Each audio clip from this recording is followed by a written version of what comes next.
Nous avons dit que l'apostasie naissait de trois causes.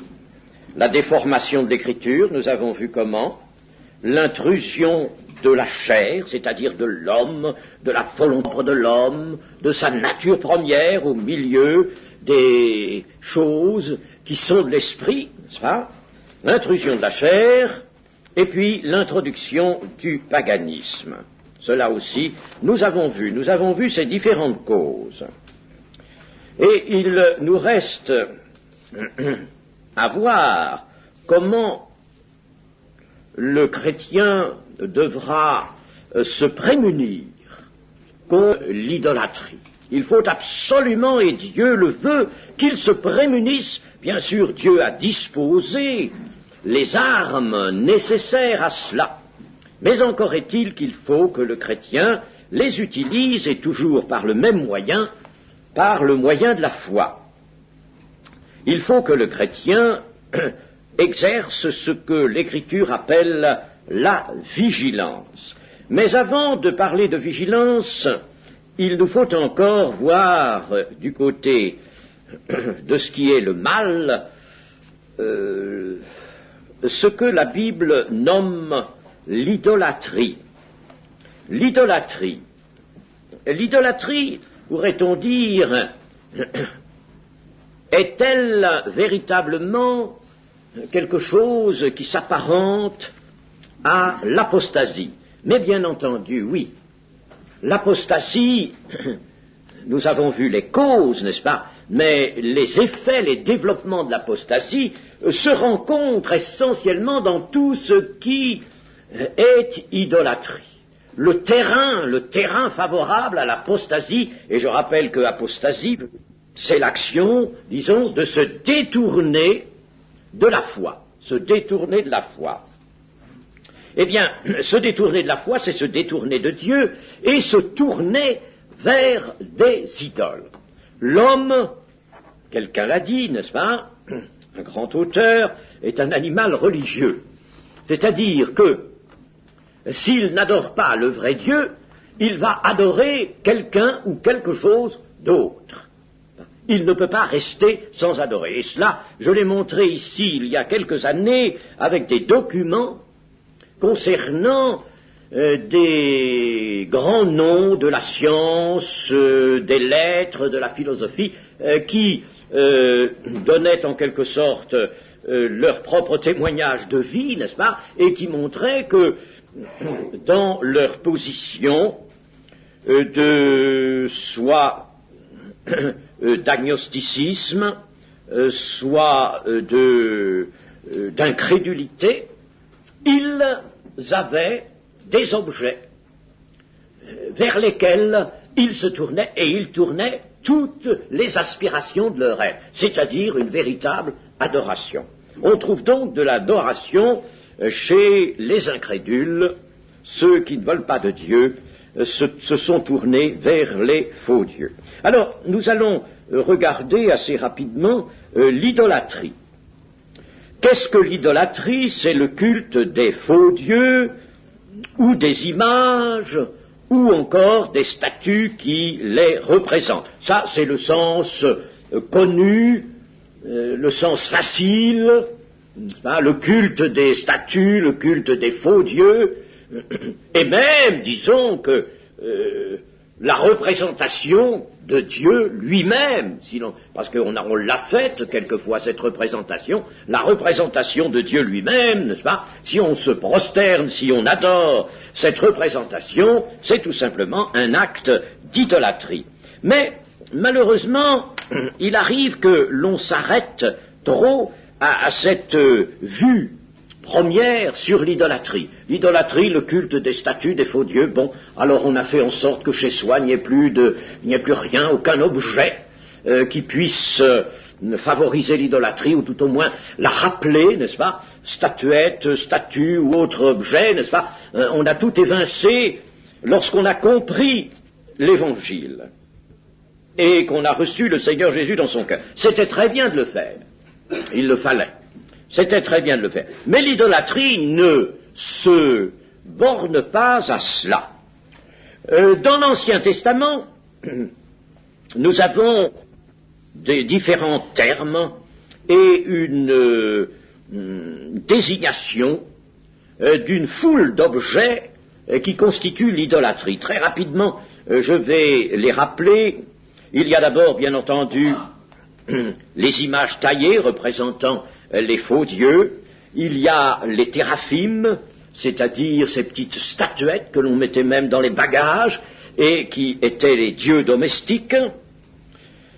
Il y a les choses de néant, d'une façon très vague, les choses de néant, les objets de terreur, les astres, les ancêtres, certaines fontaines, des fontaines devant lesquelles on venait se prosterner, des arbres, des pierres, le veau d'or, d'autres animaux aussi, les Baals, Astarté prenait une place considérable dans l'idolâtrie des précédentes dispensations.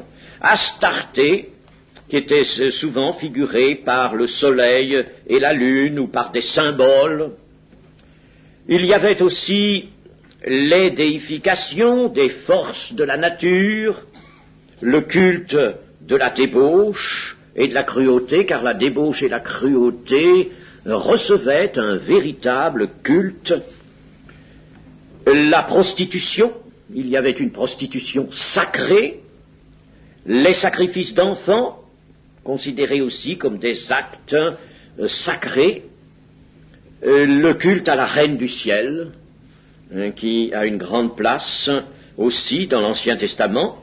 Il y a aussi l'idole de la jalousie, on peut se rendre compte qu'il s'agit encore là d'Astarté, l'idole de la jalousie, le serpent d'airain lui-même, Néhustan, on l'avait baptisé Néhustan, le serpent d'airain que Dieu avait demandé à Moïse de faire, de mouler, n'est-ce pas, et de le placer dans le haut d'une perche, dans la circonstance que vous connaissez sans doute, n'est-ce pas, celle où des serpents brûlants avaient causé parmi le peuple beaucoup de morts. Alors pour arrêter ce fléau, répondant à la prière de Moïse, Dieu avait dit, eh bien fais un serpent d'airain, mets-le au bout d'une perche, quiconque portera son regard sur ce serpent sera guéri de la morsure mortelle de ce serpent. Et c'est ce que Moïse avait fait. Tous ceux qui regardaient le serpent d'airain étaient guéris, et vous savez qu'il y a là un excellent enseignement à prendre, mais lorsque il n'y eut plus dans le désert de serpents brûlants, ce ne fut qu'un moment, un passage, n'est-ce pas, lorsqu'il n'y eut plus de serpents brûlants, on n'avait plus besoin, n'avait aucun besoin, n'est-ce pas, du serpent d'airain. Alors certainement il avait été descendu de sa perche et puis mis dans quelques coins, mais on l'avait conservé dans les bagages du peuple, et il est arrivé par la suite qu'on ait ressorti ce serpent d'airain.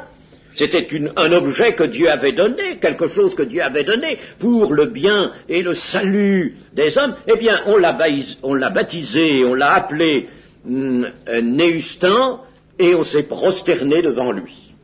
Vous voyez comme le penchant du peuple à l'idolâtrie était puissant. Et alors, chose horrifiante que l'on rencontre dans l'Ancien Testament, c'est la confusion entre le culte rendu à Yahvé, rendu à l'Éternel, et le culte rendu à des faux dieux.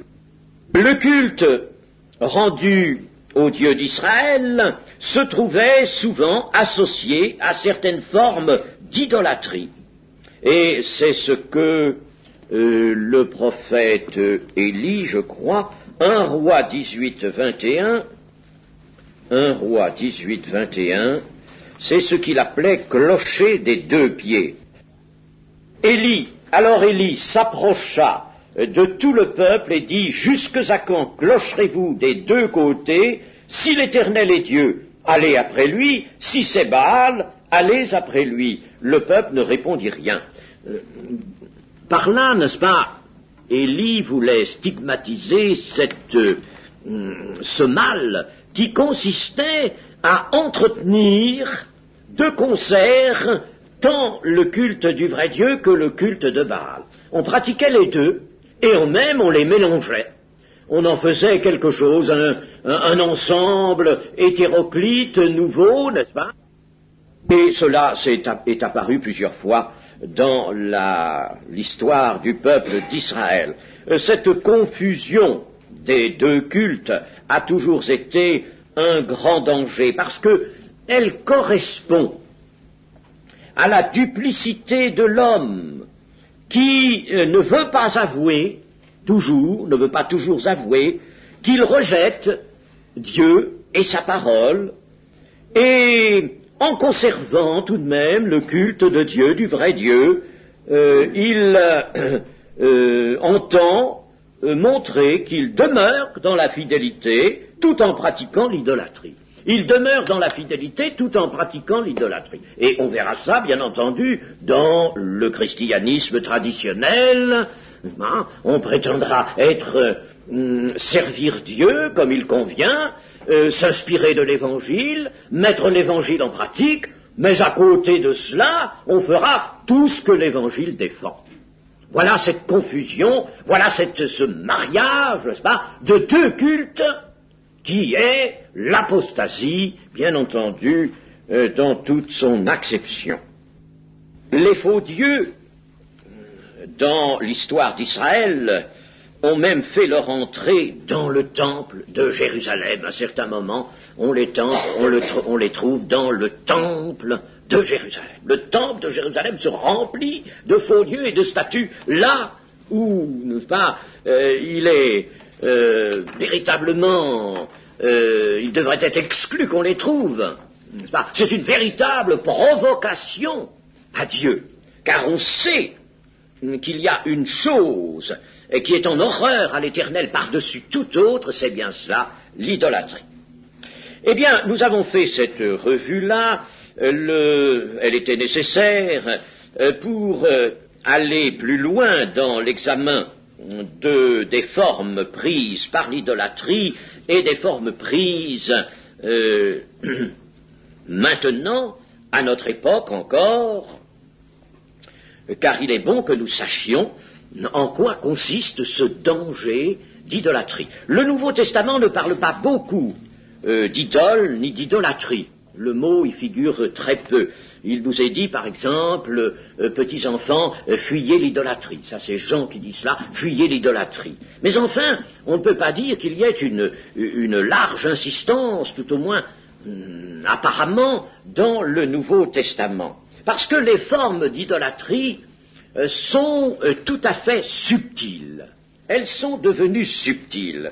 Du temps d'Israël, Jérémie pouvait dire « Ô Judas, tu as autant de dieux que de villes. » Mais dans la foi chrétienne, dans le service de Dieu, nous allons voir que l'idolâtrie réapparaît. Je ne veux pas parler de cette conservation de l'idolâtrie que l'on trouve encore, n'est-ce pas, dans le catholicisme, le système romain, n'est-ce pas, l'institution romaine, où il y a, n'est-ce pas, des statues, on me dira, on les fait disparaître de plus en plus. Oui, en effet, on les fait disparaître, mais l'esprit, malheureusement, ne disparaît pas avec elles. Et en tout cas, il y en reste encore beaucoup trop de ces statues.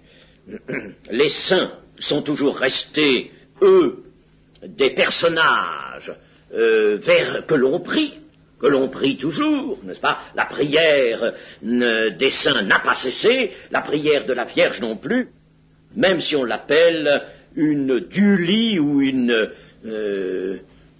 hyperdulie, n'est-ce pas? Tout cela n'a pas supprimé cette forme que j'appellerais grossière de l'idolâtrie. La forme grossière. Mais voyons les formes subtiles de l'idolâtrie. Il faut d'abord penser ceci, c'est que l'idolâtrie, alors cela nous concerne, n'est-ce pas, nous, qui avons voulu élaguer complètement n'est-ce pas, notre foi, notre piété, de tout ce qui était forme évidente ou grossière d'idolâtrie. Bon, mais attention, l'idolâtrie peut nous menacer encore, et elle nous menace en effet. Parce que l'idolâtrie ne reste pas cantonnée au domaine religieux. L'idolâtrie s'empare de l'homme, de ses pensées, de ses activités, de ses passions, de ses penchants, de ses passions. L'idolâtrie s'empare de tout. Chaque fois que Dieu et le Christ ne sont pas le but de la vie d'un chrétien, celui-ci retombe dans quelque idolâtrie de son cœur. Si Dieu cesse d'être le but de sa vie, le but, lui, nous avons dit que le salut, c'est une personne, c'est Jésus-Christ. En Jésus-Christ, nous trouvons le Père. Eh bien, si nous cessons d'avoir pour but de notre vie Jésus-Christ, si nous cessons d'adorer Dieu en Jésus-Christ, eh bien, ou si nous l'adorons moins, si cette adoration se perd, n'est-ce pas, il y aura certainement gain vers d'autres objets d'adoration, gain de la part de d'autres objets d'adoration.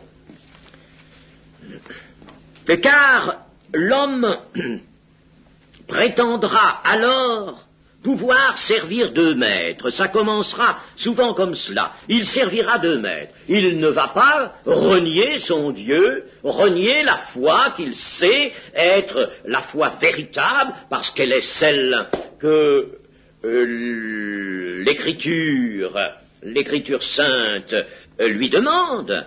Il sait que la révélation de Dieu l'a placé dans une piété qui est la vraie piété. Il sait qu'il doit y donner toute la force de son être, tout son cœur.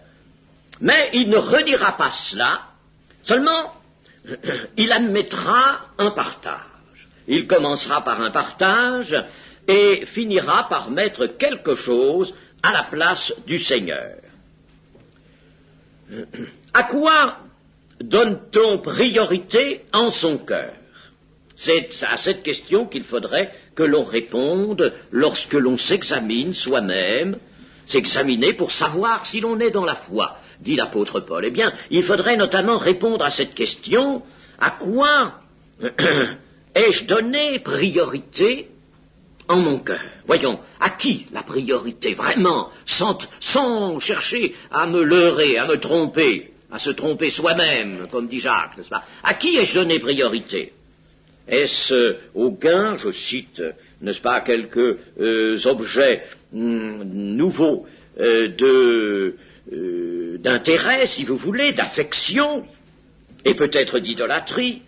Alors, est-ce au gain, est-ce à l'argent, est-ce au luxe, est-ce aux distractions, est-ce aux convoitises de toutes sortes? Il y en a tellement aujourd'hui surtout. Eh bien, ce sont là des idoles qui peuvent être des idoles en puissance au début, mais qui deviennent des idoles par la suite. Elles prennent, en effet, ce qui devrait revenir à Dieu seul. Dieu, alors que l'on sait très bien que le Seigneur seul est la raison de vivre de l'homme. Le chrétien, c'est cela. Sa raison de vivre, c'est le Seigneur, c'est Christ. Ce n'est plus moi qui vis, c'est Christ qui vit en moi. Et, comme dit Paul par ailleurs, ma vie, c'est le Christ. Ma vie, c'est le Christ. Alors, si l'on déroge à cela, et que l'on accepte de donner priorité à d'autres objets, alors là, c'est certain que l'idolâtrie réapparaît. Mais elle est encore plus subtile que cela. Elle est très subtile, l'idolâtrie. On va, par exemple, accepter de mettre à la place du Seigneur des choses saintes, des éléments, par exemple, de son œuvre, ou des personnes que l'on aura pris tout d'abord comme exemple. ou alors l'institution elle-même, l'Église vue comme une institution, ou bien des traditions et des habitudes. Il y en a quantité de traditions. Et on peut dire que le catholicisme romain n'est pas le seul à avoir établi des traditions. Il y a même de bonnes choses qui peuvent incarner le principe de l'idolâtrie, de bonnes choses comme la piété elle-même. C'est extraordinaire, mais il peut y avoir une piété idolâtre. La piété elle-même, et qui peut revêtir la forme idolâtre quand? Eh bien, quand elle glorifie l'homme. Chaque fois qu'elle glorifie l'homme, chaque fois, n'est-ce pas, que, au lieu de se glorifier dans le Seigneur, c'est l'homme qui, échappant un peu au Seigneur, se glorifie lui, ça y est. On est en pleine idolâtrie. Et nous allons lire Colossiens 2, 20 à 23. Si vous êtes morts avec Christ au rudiment du monde, c'est-à-dire à tout ce que le monde possède, à son esprit, à tous ces enseignements qui peuvent être plus ou moins religieux. Si vous êtes morts avec Christ au rudiment du monde, pourquoi, comme si vous viviez dans le monde, vous impose-t-on ces préceptes? Ne prends pas, ne goûte pas, ne touche pas. Préceptes qui tous deviennent pernicieux par l'abus et qui ne sont fondés que sur les ordonnances et les doctrines des hommes. Ils ont, à la vérité, une apparence de sagesse, en ce qu'ils indiquent un culte volontaire, de l'humilité et le mépris du corps, mais ils sont sans aucun mérite et contribuent à la satisfaction de la chair. Et ça, c'est de l'idolâtrie.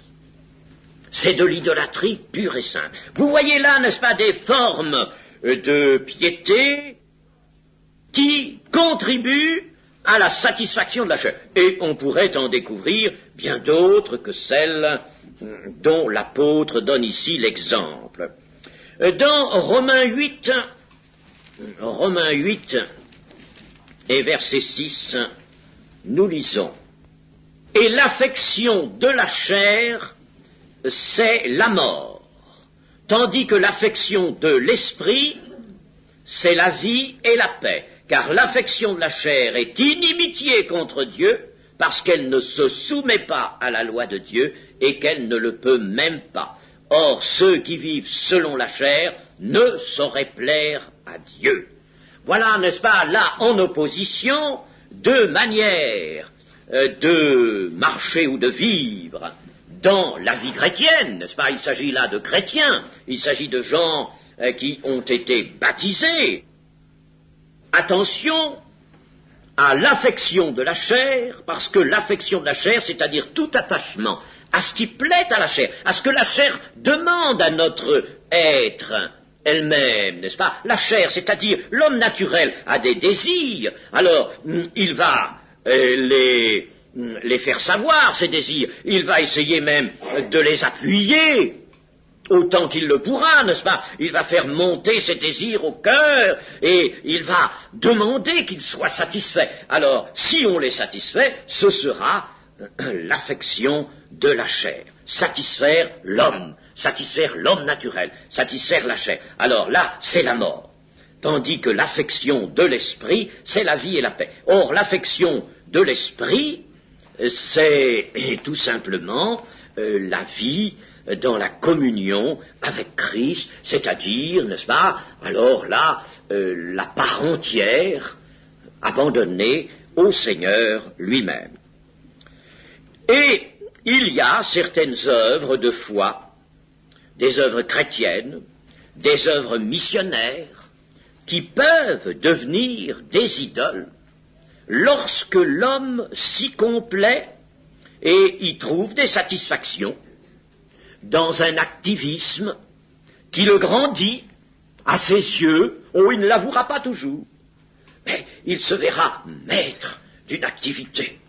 Ah, il a réussi, il sent le succès dans tout ce qu'il fait. De bonne heure le matin, il est debout, il marche, il va, il donne des ordres, et ça ronfle, et il y a un développement. Alors, c'est l'œuvre de Dieu, c'est le service de Dieu, dira-t-on. Mais l'homme s'y glorifie.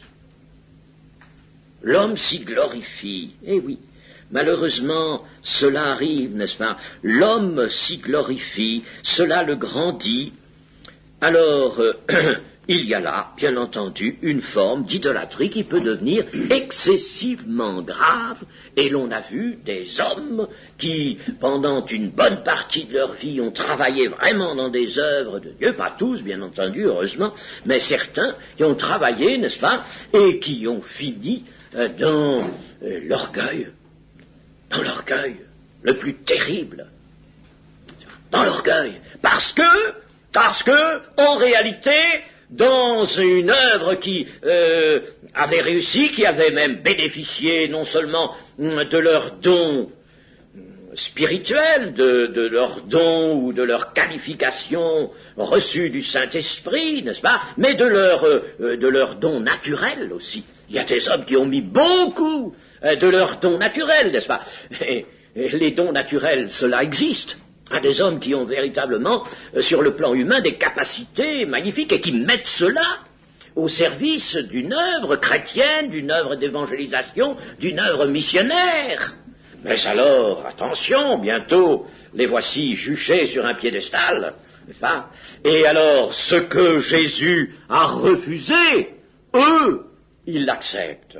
Jésus a refusé d'être roi, Jésus a refusé d'être mis en évidence, et il s'est enfui vers la montagne quand on a voulu le faire roi. Mais eux, ils acceptent, ils restent là. Et bien entendu, alors, c'est l'idolâtrie. Vous voyez, n'est-ce pas, comment l'idolâtrie peut réapparaître même dans l'œuvre de Dieu. Évangile de Jean, chapitre 6, au verset 27. Travaillez non pour la nourriture qui périt, mais pour celle qui subsiste pour la vie éternelle et que le Fils de l'homme vous donnera, car c'est lui que le Père a marqué de son sceau. Nous avons là la distinction entre les œuvres qui constituent une propre justice, parce que les œuvres qui constituent une propre justice, attention, elles peuvent réapparaître chez le chrétien aussi, pas seulement chez l'incrédule ou chez celui qui n'est pas encore converti, chez les inconvertis, mais chez le chrétien est capable encore de faire des œuvres de propre justice, où il verra son mérite, n'est-ce pas? Il y trouvera son mérite, il le verra. Attention, ça, ce sont des choses qui se produisent. Alors là, il y a la distinction faite entre ces œuvres qui constitueraient un mérite dans lequel l'homme se trouverait bien, dans lequel l'homme se glorifierait, dans lequel l'homme se verrait même juste, il verrait la manifestation de sa sainteté, de son dévouement, n'est-ce pas, de son pieux dévouement. Si c'est pour des choses qui périssent, pour la nourriture qui périt, alors cela ne vaut rien. Ne travaillez pas pour ça, dit le Seigneur. Mais travaillez pour la nourriture qui subsiste pour la vie éternelle. Et cette nourriture, vous savez que par nourriture, le Seigneur a voulu dire œuvre. N'est-ce pas? Déjà dans l'histoire de la Samaritaine, Jésus avait dit à ses apôtres, « J'ai une nourriture que vous ne connaissez pas. » Et il parlait de son œuvre. Donc, nous pouvons entendre ici, n'est-ce pas, l'œuvre. Alors, travailler pour une œuvre, en somme, qui subsiste pour la vie éternelle et que le Fils de l'homme vous donnera. Il faut que ce soit le Fils de l'homme qui vous donne. Il faut se soumettre constamment au Fils de l'homme. Il faut être l'adorateur en esprit et en vérité pour être dans le service en esprit et en vérité. En dehors de ça, l'homme immédiatement va relever la tête et c'est lui qui va se glorifier. Et l'on peut dire que Dieu regarde l'Église comme il regardait Israël.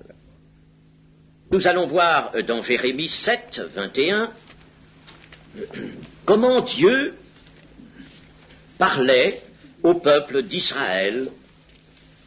Jérémie 7, 21.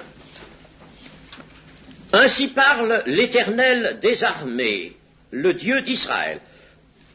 Ajoutez vos holocaustes à vos sacrifices et mangez-en la chair, car je n'ai point parlé avec vos pères, et je ne leur ai donné aucun ordre, le jour où je les ai fait sortir du pays d'Égypte au sujet des holocaustes et des sacrifices. Mais voici l'ordre que je leur ai donné. Écoutez ma voix, et je serai votre Dieu, et vous serez mon peuple. Marchez dans toutes les voies que je vous prescris, afin que vous soyez heureux. Et ils n'ont point écouté, ils n'ont point prêté l'oreille, ils ont suivi les conseils, les penchants de leur mauvais cœur, ils ont été en arrière, et non en avant.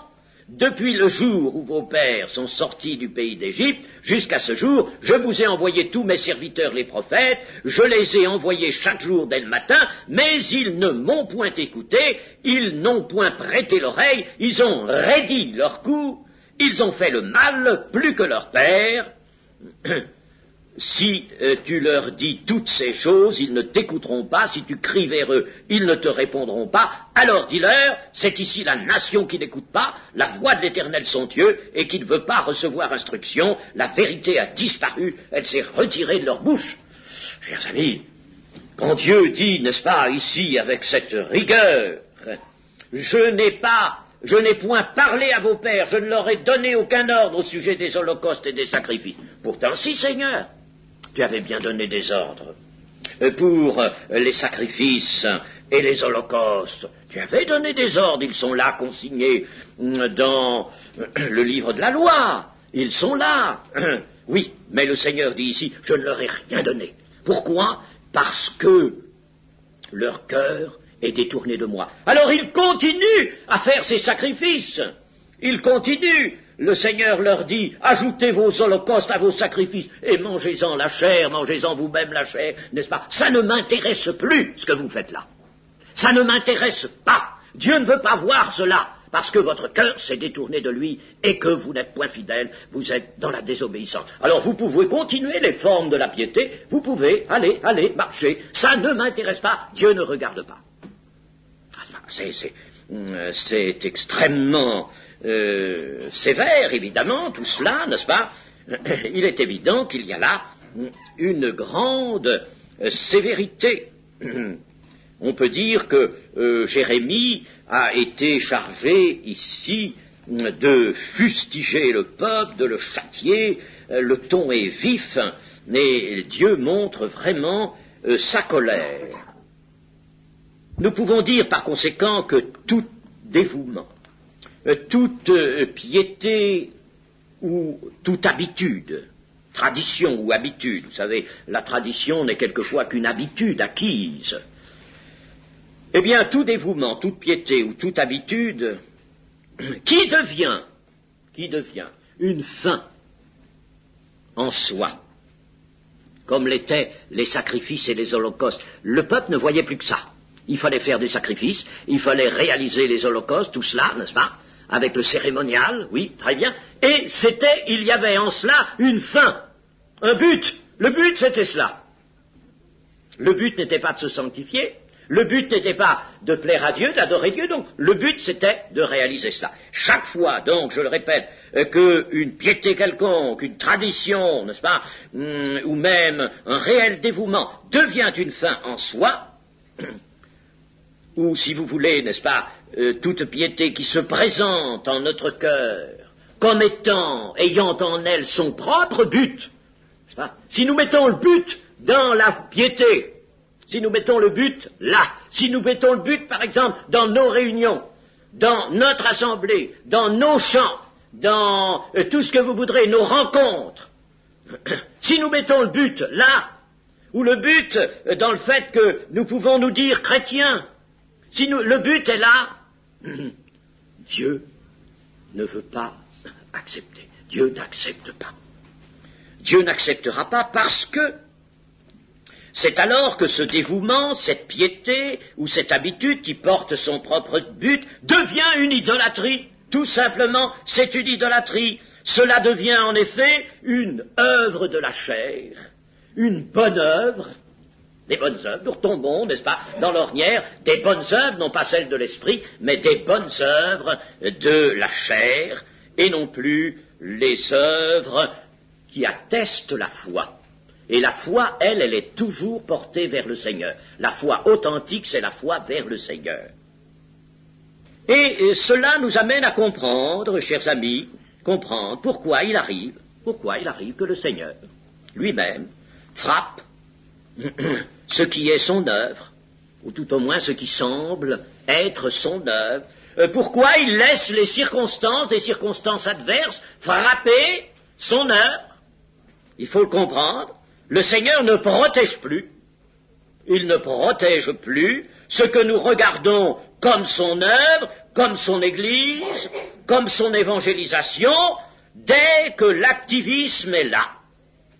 L'activisme de la chair est là, bien installé, à glorifier l'homme, à glorifier les organisateurs, dès que, au lieu de glorifier le Seigneur, l'homme se glorifie lui-même par le moyen de l'œuvre qu'il appelle l'œuvre du Seigneur. Dieu permettra que l'adversaire paraisse l'emporter sur l'Évangile, car l'homme est occupé à chercher sa gloire sous le manteau du dévouement au service de Dieu. Parce que Dieu entend être et rester la raison unique de toute chose. Et il veut que l'on recherche donc sa gloire, c'est-à-dire rechercher la gloire de Dieu, n'est-ce pas? C'est rechercher Dieu. La gloire et Dieu, n'est-ce pas? C'est tout un, c'est rechercher Dieu. Alors, il faut faire, bien entendu, la distinction entre le Seigneur, la gloire du Seigneur, et les choses qui composent le service du Seigneur. Le but, c'est le Seigneur. Le service, lui, n'est pas un but. Il n'y a pas de but à atteindre dans l'Église elle-même. Elle n'est pas un but, elle n'est pas le royaume de Dieu. Ce n'est pas un but, l'Église. C'est une voie, c'est un moyen, c'est un terrain d'action. C'est la voie pour aller au Seigneur et pour l'aimer. Et vous savez, quand l'homme, il faudrait bien se rappeler cela. Nous allons terminer sur cette constatation. Maintenant, il faudrait bien se rappeler ceci. C'est que toute œuvre que nous pouvons faire ici-bas, œuvre d'évangélisation, œuvre de témoignage, œuvre de construction de l'Église, n'est-ce pas? Nous sommes ouvriers avec Dieu pour construire l'Église. Magnifique. Dans la mesure où l'homme se glorifie dans le Seigneur, ou c'est autrement dit le Seigneur qui est glorifié, lui seul. Il ne cherche pas sa propre gloire, mais il cherche, comme Jésus le disait pour lui-même, n'est-ce pas, la gloire de Dieu. Et Jésus disait des hommes qui cherchaient leur propre gloire, ces hommes-là ne sont pas vrais. Parce que un homme est vrai selon Dieu, quand il cherche la gloire de Dieu, uniquement comme cela. Voyez Jean-Baptiste, n'est-ce pas? Il faut qu'il croisse, lui, et que moi je diminue. Quelle merveille, ça! Quelle merveille! Cet effacement. Son temps était arrivé, n'est-ce pas? Il accepte de s'effacer. Mais c'est l'esprit, cela. Et quand on voit aussi un certain Lévi, par exemple, Matthieu, n'est-ce pas? L'évangile de Matthieu est dû à Lévi, un certain Lévi, qui écrit l'évangile de Matthieu, c'est lui qui l'écrit, c'est lui l'écrivain sacré, l'écrivain que Dieu a choisi pour cet évangile. Eh bien, il dit, le Seigneur fut invité dans une maison. Il vint dans une maison où il était invité. C'était la sienne. Combien de gens auraient pu, à sa place, n'est-ce pas, écrire le Seigneur était invité dans une maison, c'était ma maison, le Seigneur vint chez moi, n'est-ce pas, c'est chez moi, je le reçus dans ma maison, je lui ouvris la porte, etc., etc. Voyez, n'est-ce pas, l'effacement, l'effacement, je donne ça comme un des exemples, il y en a plus d'un dans les Écritures, l'effacement de cet homme, n'est-ce pas, qui dans son évangile, c'est un autre évangile qui nous fait connaître, c'est chez lui, mais c'est pas le sien, n'est-ce pas? Lui, le Christ fut reçu dans une maison. Dans une maison. C'est magnifique cela. Eh bien, ce que je voulais dire, c'est qu'en définitive, tout ce que nous aurons fait, et je pense à ce que nous aurons fait, n'est-ce pas, avec le Seigneur, par ce que le Seigneur, si vous voulez, nous aura donné de faire, en travaillant avec nous, en travaillant, n'est-ce pas, en nous, l'Esprit, par nous, fera des actes, c'est ça, qui s'appelle travailler pour la vie éternelle. Eh bien, malgré tout, tout ce que nous aurons fait de tel sur la terre, tout ça, chers amis, c'est, savez-vous ce que c'est? C'est peu de choses. Peu de choses. Alors, si encore, on y ajoute, n'est-ce pas, les prétentions de la chair, à faire quelque chose, à amplifier l'œuvre de Dieu, à ajouter l'œuvre de Dieu, alors ça devient moins que peu de choses, n'est-ce pas? Regardez dans Matthieu 25, 21, Matthieu, nous pouvons lire, mettons aussi le verset 16 d'abord. Aussitôt celui qui avait reçu les 5 talents s'en alla et les fit valoir, et il gagna 5 autres talents. De même, celui qui avait reçu les 2 talents en gagna 2 autres. Celui qui n'en avait reçu qu'un alla faire un creux dans la terre et cacha l'argent de son maître. Longtemps après, le maître de ses serviteurs revint et il leur fit rendre compte. Celui qui avait reçu les 5 talents s'approcha en apportant 5 autres talents et il dit, « Seigneur, tu m'as remis 5 talents, voici, j'en ai gagné 5 autres. » Son maître lui dit, « C'est bien, bon et fidèle serviteur. Tu as été fidèle en peu de choses. Tu as été fidèle en peu de choses. » L'homme pouvait penser, mais j'ai au moins 300, 400 personnes qui sont venues à la fois par mon moyen, n'est-ce pas? C'est moi qui leur ai prêché l'évangile. C'est moi qui ai prié, qui ai lutté pour les amener à la foi, pour les amener au royaume de Dieu. Et ce sont des enfants de Dieu. Et ils sont morts sauvés, ou ils vivent sauvés, n'est-ce pas? Il y en a même qui pourront dire peut-être que 200 ou 300.